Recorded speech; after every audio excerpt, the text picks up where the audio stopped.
눈앞의 현상이 아닌 그 뒤의 진실을 찾아 나서는 시간, 추격자들 김한 한겨레 21 기자 나오셨어요. 안녕하세요. 네, 안녕하세요. 네, 오늘 뉴스 때문에 현기증 납니다. 네, 어지럽습니다. 예, 네. 정말 많은 대선과 관련된 뉴스들이 쏟아졌는데 뭐 이 얘기부터 해야 될 것 같아요. 오늘 이재명 후보의 선거법 재판 파기환송심과 서울고법 형사 7부죠. 6월 18일로 대선 이후로 선고를 연기한다고 정확한 공판을 연기한다고 이제 했는데 또 대장동 재판도 6월 24일로 대선 이후로 기일이 연기가 됐습니다. 지금 법원에서 무슨 일이 지금 벌어지고 있는 것인가 굉장히 궁금해하는 분들이 많아요. 그러니까 대법원 판결 이후에 이거 후보가 없어지는 거 아니냐 이런 이제 말하자면 극단적인 우려부터 여러 가지 우려들이 있었는데 오늘 일단 이제 고법의 입장 선회로 가장 큰 사법 리스크는 사라지게 됐는데요. 그러니까 고법에서 기자단한테 풀한 내용을 보면 두 가지 이유를 크게 들고 있습니다. 첫 번째는 균등한 선거운동의 기회를 보장해야 된다라는 취지. 그리고 또 하나는 재판의 공정성을 보장해야 된다는 취지. 이 두 가지로 선거 기회, 그러니까 공판 기일을 연기한 이유를 드는데 이걸 보고 이제 기자들이 저도 이거는 약간 대법원을 소위 말하는 대법원의 이런 거를 비판하는, 그러니까 좀 먹이는 행위 문장들이 아니냐 이런 이제 느낌까지 받을 정도로 명확하게 이제 그 두 가지 이유를 들었는데, 그러니까 사실 이게 맞아요. 그러니까 그동안 후보가 확정이 되면 진행하던 수사나 재판들을 뭐 연기하거나 중단해 주는 게 관례였습니다. 왜냐하면 어쨌든 국민의 선택을 받는 시간이 있는데 그 시간에 앞서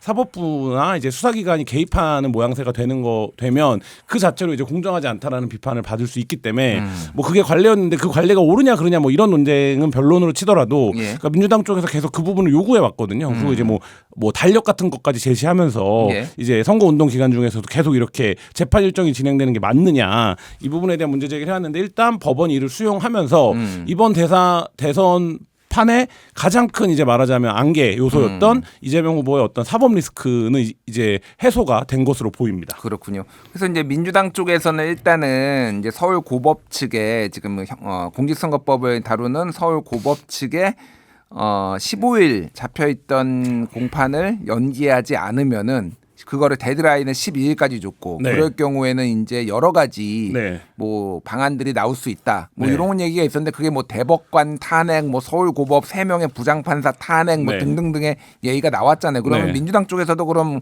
그런 과정들은 뭐 일단락 됐다고 봐야 되는 건가요? 예, 지금 현재로서는 일단락 된 것으로 보이고요. 나머지 부분들은 민주당은 이제 입법으로 해결하겠다라는 입장이에요. 그래서 오늘도 이제 법사위에서 여러 법안들이 통과가 됐는데, 일단 뭐 허위 사실을 공표하는 거를 면소하는 이제 법안도 통과가 됐고, 그다음에 이제 대통령의 불소추 특권에 재판을 받지 않을 권리가 포함이냐 이 부분에 대한 논쟁도 좀 있었거든요.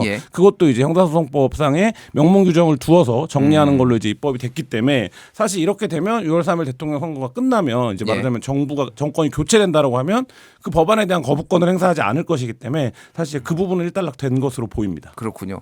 그 법안에 대해서는 또 뭐 각 당의 반응들이 조금 비판적인 부분도 있는 것 같아요. 이재명 한 명 구하기 하는 거 아니냐 뭐 이런 뭐 반응들도 나오더라고요. 뭐 가장 선명한 입장을 낸 분은 한동훈 전 대표예요. 한동훈 대표는 민주당이 법원을 겁박했고 법원이 여기 굴복했다. 그리고 이제 입법을 통해서 독재로 나아가고 있다. 뭐 이런 이제 선명한 입장을 냈고요. 다만 이제 민주당은 이제 서울고법의 결정이 당연한 거다, 상식적인 거다 이런 입장을 내놓고, 국민의힘이 지금 내부가 워낙 혼란스럽기 때문에 입장이나 논평이 제가 보기에는 이거 굉장히 좀 선명하게 입장을 내도 되는 건인데, 국민의힘 입장에서는 뭔가 좀 뭐라 그럴까요? 그러니까 성의가 없다 이런 느낌이 들 정도로 그냥 유감을 표하고 이제 국민들이 현명한 판단을 기다리겠다 이런 입장을 표했습니다. 알겠습니다. 뭐 권성동 원내대표나 뭐 입장들이 나왔는데 말씀하신 대로 세게 나온 게 아니라 지금 그 내부 문제가 너무 심각하고 중대해서 지금 거기에 좀 집중하는 모습인데 그 얘기 좀 해볼게요.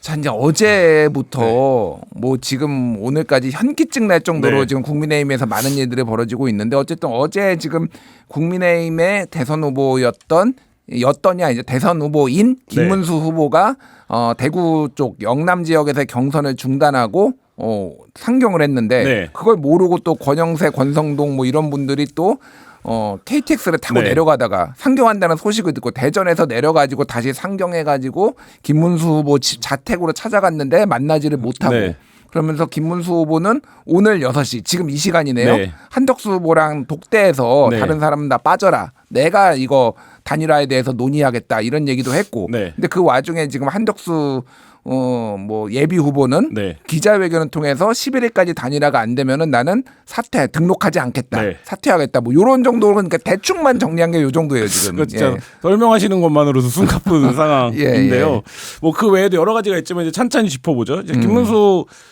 후보가 선출이 되지 않았습니까? 그러면 여러 가지 이제 말하자면 당에서의 지원들이 뒤따라야 됩니다. 근데 예. 지금 이제 보도로 알려진 바에 따르면 뭐 아무런 지원도 사실상 받지 못했다라는 거고 크게 이제 얘기가 된 게 두 가지 건 정도인 것 같은데 하나는 이제 사진 촬영 문제. 예. 그러니까 예를 들면 뭐 파주에 있는 좋은 데 가서 찍는 줄 알았더니 그러니까 프로필, 그러니까 예. 대선용 프로필 사진. 사진이죠. 예. 근데 어쨌든 뭐 어디로 갔는데 거기서 한덕수 그 예비 후보도 거기서 사진을 먼저 찍었다더라. 그러니까 이거는 그러면 같은 기획사가 들어와서 두 개 찍어놓고 누가 될지 모르니까 사진 가리만 하려고 한 거 아니냐. 이런 의혹을 불쾌감을 이제 김문수 후보 측에서 강하게 드러냈고, 예. 그다음에 이제 후보로 선출됐는데 뭐 선대위를 안 꾸려준다든지 아니면 이제 백드롭이라고 부르는데 이제 회의를 할 때 뒤에 걸리는 현수막 같은 거거든요. 예. 그러니까 백드롭 교체도 안 한다든지 뭐 이런 것들이 사실상 후보 교체를 압박하고 있다. 뭐 이런 얘기들이 나오는 상황에서 김문수 후보는 이제 영남을 갔습니다. 예. 영남에서 이제 산불 재해 현장도 둘러보고 하는 일정이었는데 권영세 비대위원장과 권성동 원내대표가 갑자기 우리가 직접 김문수 후보를 만나서 단일화 문제를 협의하겠다. 이게 그러니까 사실상 압박 행위를 한 거죠. 예. 그래서 김문수 후보 측과 협의가 안 된 상태에서 KTX 표를 끊었습니다. 근데 그 소식이 이제 속보로 전해졌죠. 예. 그러니까 굉장히 좀 설왕설래들이 있었습니다. 당 지도부가 얼마나 후보랑 얘기가 안 되면 단판을 짓겠다고 지방으로 내려가는 이런 상황이냐라고 했는데 여기서 더 우스운 일이 벌어집니다. 이 얘기를 들은 김문수 후보가 그래? 그럼 난 서울로 돌아가야겠어. 라고 해서 서울로 돌아와 버립니다. 아, 그럼 표를 먼저 끊었고 그 소식을 듣고 그럼 서울로 올라와 버린 거예요? 그 시간대로는 그런데 원래 예. 올라올 계획이 있었는지 아니면 뭐 어떤 건지는 모르겠지만 시간 타임라인으로만 보면 그렇습니다. 그렇군요. 예, 그래서 올라오고 중간에 기차에서 이 소식을 권영세 비대위원장과 권성동 원내대표가 듣고 말씀하신 것처럼 내려서 다시 돌아오는데 돌아오는 표를 못 구해서 연휴 기간이지 않았습니까? 예. 표를 못 구해서 뭐 권영세 위원장은 입석으로 왔다. 이런 촌극이 지금 어제 하루 동안 있었던 일이고요. 예. 저도 뭐 기자 생활을 할 만큼 하고 선거를 볼 만큼 봤는데 처음 봅니다. 이런 광경. 그러니까 예를 들면 뭐 갈등도 있을 수 있고 불협화음도 있을 수 있는데 대부분 그 수준이라는 게 뭐 인선 관련된 문제 이런 거지. 예. 아예 이렇게 지금 당 지도부와 후보가 완전히 따로국밥처럼 보이고 여차하면 서로가 서로를 비난할 준비가 되어 있는 것처럼 보이는. 그러니까 이게 그리고 후보 선출된 지 지금 아직 뭐 사나흘밖에 안 된 상황이거든요. 5월 3일 날 선출이 됐잖아요. 네네. 그러니까 이게 굉장히 좀 처음 보는 진풍경이고 굉장히 살풍경입니다. 예, 그런 상황에서 일단 지금 6시에 만나고 있으니 혹시나 이제 속보가 나올지는 저희가 좀 봐야 될 것 같고요. 네. 김문수 후보가 국민의힘의 전국위원회 그리고 전당대회 개최를 막아달라는 가처분을 법원에 신청을 했어요. 지금 7일에 예정돼 있잖아요. 네, 이게 지금 어떤 거냐면 김문수 후보를 지지하는 원외 이제 그 당협위원장들 7명이 뭐 장영하 변호사 이런 분들입니다. 그 가처분 신청을 신청한 거예요. 이게 뭐냐면 국민의힘이 예정하고 있는 전국위원회 전당대회 개최는 불법이다. 이 주장이에요. 이게 왜 그러냐면 김문수 후보는 정당하고 적법한 절차로 선출이 됐는데 갑자기 당 지도부가 후보 교체를 염두에 두고 이 이제 말하자면 전국위원회와 전당대회 개최를 추진하고 있는 거다. 예. 그러니까 이거는 정당법상의 위법행위다. 이렇게 주장을 하면서 지금 가처분을 냈는데 뭐 잘 아시다시피 가처분 신청은 판단이 빨리 나옵니다. 그러니까 내일 신문을 하고요. 8일 날 신문을 하고요. 9일 날 아마 결론이 나올 것을 그 전에 이제 나와 효력이 그 실효성이 있기 때문에 예. 나올 것으로 보이는데 이 가처분 신청도 이 국민의힘 내분 사태에 굉장히 중요한 분수령이 될 것으로 보입니다. 그렇군요. 그러니까 이게 지금 그 공문을 보니까 전당대회 개최를 하는데 안건 미정이라고 적혀 네. 있더라고요. 저는 살면서 전당대회를 여는데 안건이 미정인 거는 처음 봤습니다. 그러니까 이게 그 김문수 후보 측에서 이게 짜고 치는 고스톱이다, 음흉한 공작이다, 기획자가 있다, 뭐 이런 얘기들이 나오는 이유가 이제 그런 거거든요. 그러니까 이게 사실 정치적인 어떤 뭐라 그럴까요?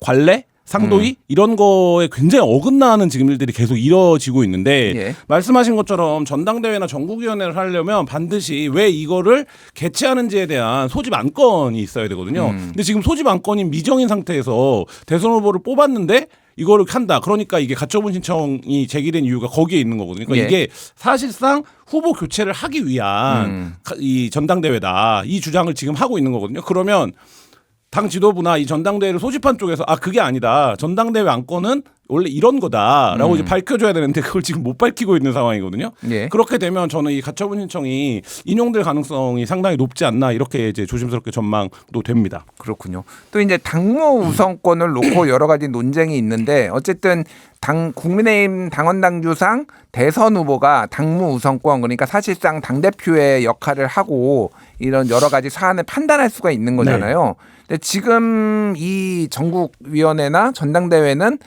김문수 후보가 추진한 건 아니니. 그러니까 이건 당무 우선권에 따라서 이거를 해제할 수도 있다. 뭐 이렇게 봐야 되는 건가요? 그러니까 그렇게 볼 수도 있고 이게 통상적으로 이게 이제 그 당원 당규의 규정이라는 게 사실 명확하지 않은 경우들이 꽤 있어요. 예. 왜냐하면 이게 결국엔 정당이 뜻을 같이 하는 사람들의 이제 말하자면 연합체 아니겠습니까?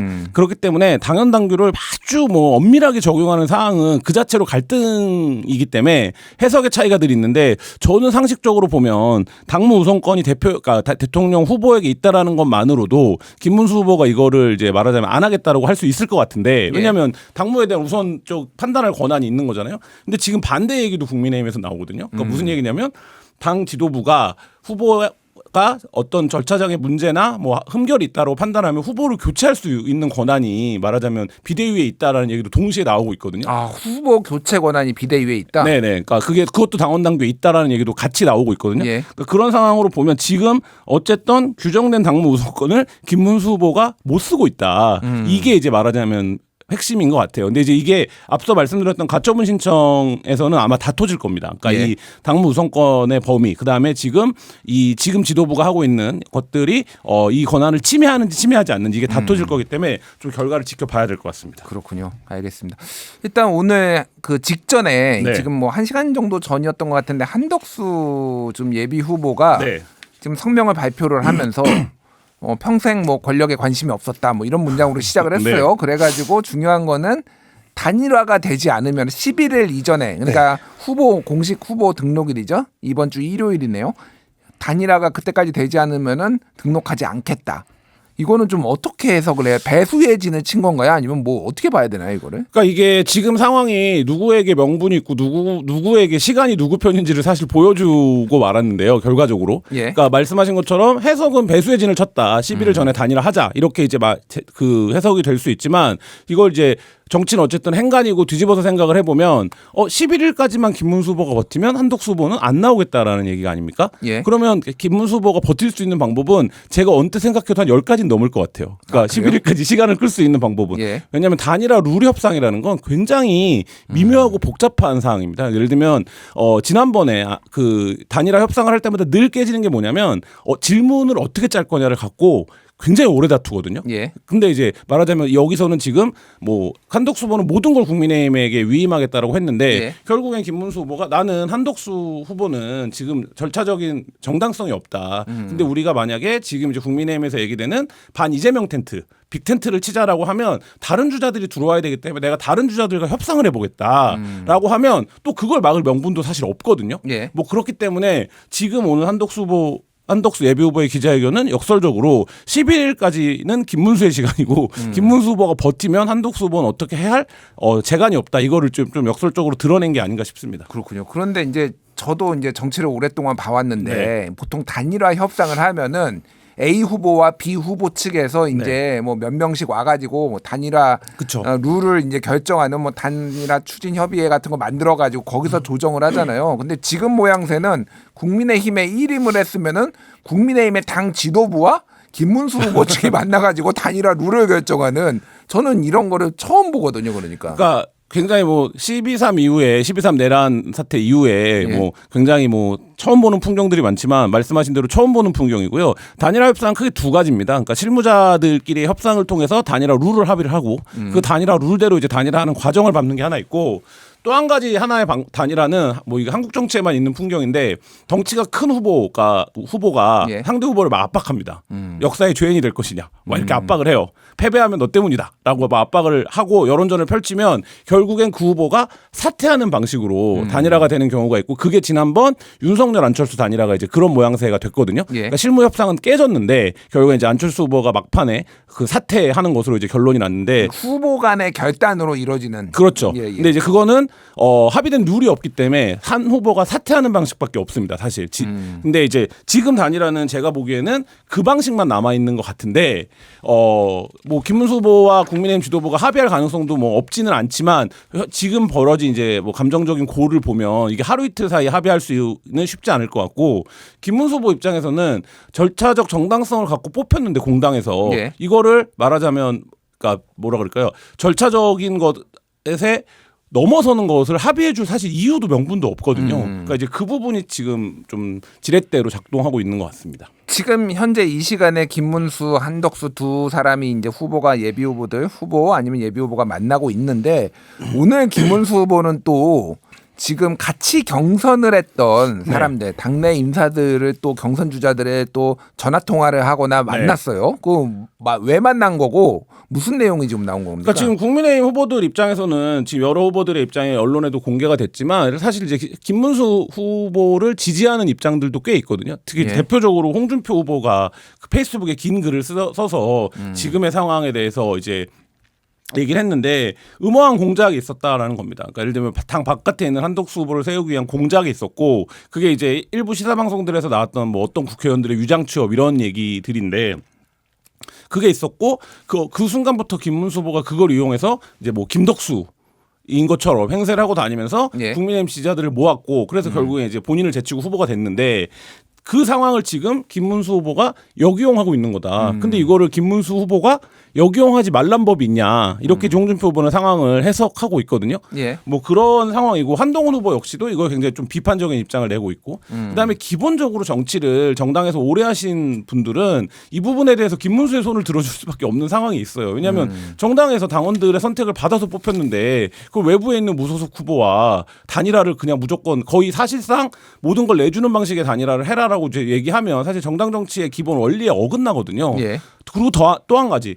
그럼에도 불구하고 가능하려면 한덕수 후보의 지지율이 압도할 수 있어야 됩니다. 그러니까 예를 들면 한덕수로 갈 경우에는 최소한 우리가 비등하게 가거나 이길 수 있다여야 되는데 오늘 아침에 나온 여론조사들 그리고 다수 여론조사들에 보면 오히려 김문수 후보가 비슷비슷하거나 추세를 보면 김문수 후보가 역전하겠는데 한덕수 후보보다 더 경쟁력이 있겠는데 이런 추세들이 지금 나오고 있거든요.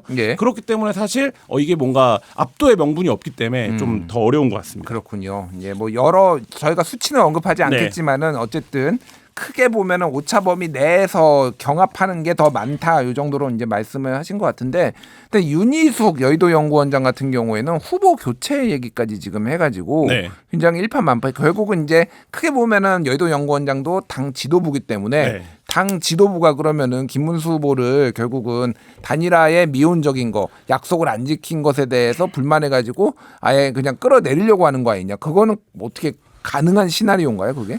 저는 불가능하다고 보는데요. 그러니까 예를 들면 그 지금 윤희숙 원장의 말이 맞으려면 그 후보들한테 최소한 서약이라도 받았어야 돼요. 나는 후보가 되면 당 바깥에 있는 우리 이제 당의 이 말하자면 이번 선거의 구도를 빅텐트로 가져가야 되고 그거로 인해서 당연히 이제 당의 결정에 따라서 단일화를 하겠다라는 서약 같은 거를 만약에 받았다면 11일 이전까지 단일화를 안 할 시에는 후보직을 사퇴하겠습니다. 그렇죠. 내놓겠습니다. 이런 정도의 서약. 그게 뭐 정치적인 행위라고 하더라도 그런 이제 서약을 했다든지 이런 행위들이 있었다면 내부적으로 뭐 알려지지 않게 있었는지는 모르겠습니다. 근데 윤희숙 원장 그랬으면 윤희숙 원장의 말도 일리가 있는데, 그러니까 일리라기보다는 정치적으로 명분이 있는데 지금 이제 말하자면 국민의힘의 싱크탱크 아닙니까? 여의도 연구는. 근데 여기에 이제 원장이 자당의 후보를 교체해야 된다라는 얘기를 외부의 후보를 무소속 후보에 있는 후보를 세우기 위해서 하는 거는 저는 굉장히 좀 정당 정치 원리에 반하고 좀 어떻게 보기에 따라서는 되게 굉장히 반정치적인 발언으로 비춰질 수도 있다고. 왜냐하면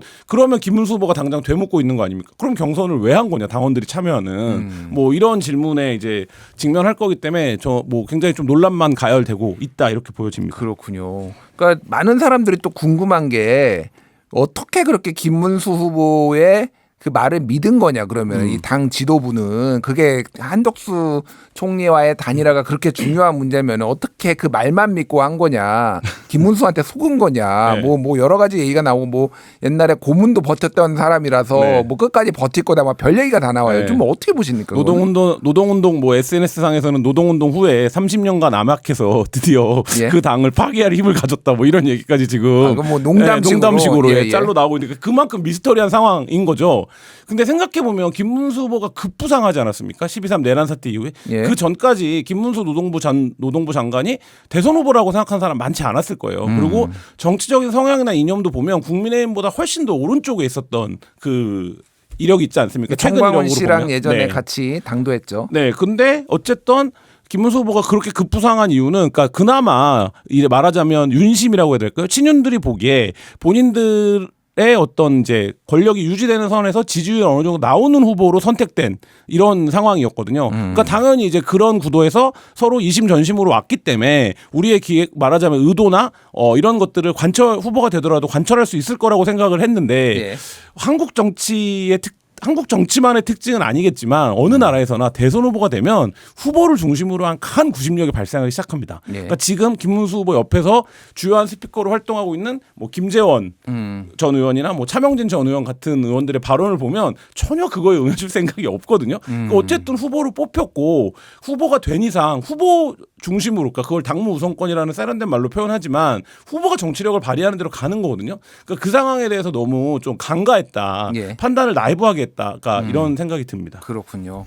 뭐 그래서 지금 그 국민의힘 의원들의 텔레그램 방에서는 네. 일부 의원들이 이거는 좌파들의 네. 조직 장악 네. 뭐 이런 전술이다. 조직 네. 탈취 전술이다. 막 네. 이런 얘기가 나와서 자당 후보한테 색깔론을 또 펼치는 거는 제가 네.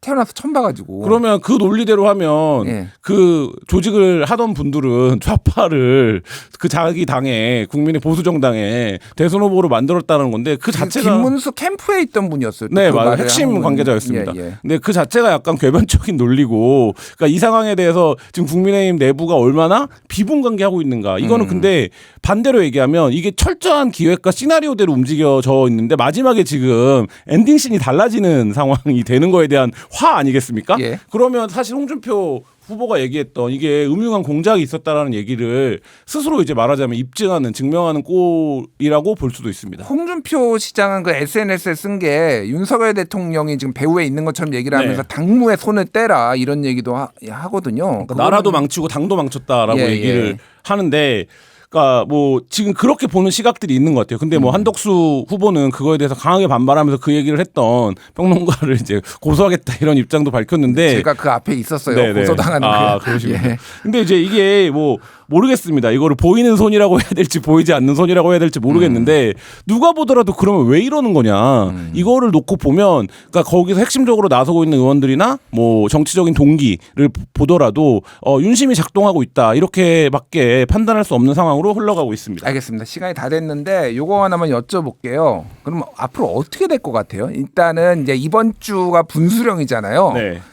그러면은 어떤 식으로 누가 남고 어떤 식으로 정리되고 이게 사태가 전개될 거라고 좀 보십니까? 오늘 둘의 단판, 한덕수, 김문수의 단판에서 어떻게 결론이 나느냐가 1차적으로는 가장 중요할 것 같고요. 근데 오늘 결론이 나진 않을 것 같습니다. 양쪽이 이제 단일화의 필요성 정도에만 공감을 하고 방식이나 이런 건 추후 논의하자 뭐 이런 정도 수준의 말하자면 상식적인 대화가 오간다면 앞서 말씀드렸던 것처럼 시간은 김문수 후보의 편이기 때문에 예. 김문수 후보가 어떻게든 11일까지 시간을 벌면 하면 김문수 후보가 결국 남는 거고, 그래서 김문수 캠프 쪽에 김재원 전 의원은 뭐라고 얘기하냐면 투표용지 한덕수의 이름은 없을 거다 이렇게까지 지금 단언하고 있는 상황입니다. 알겠습니다. 참.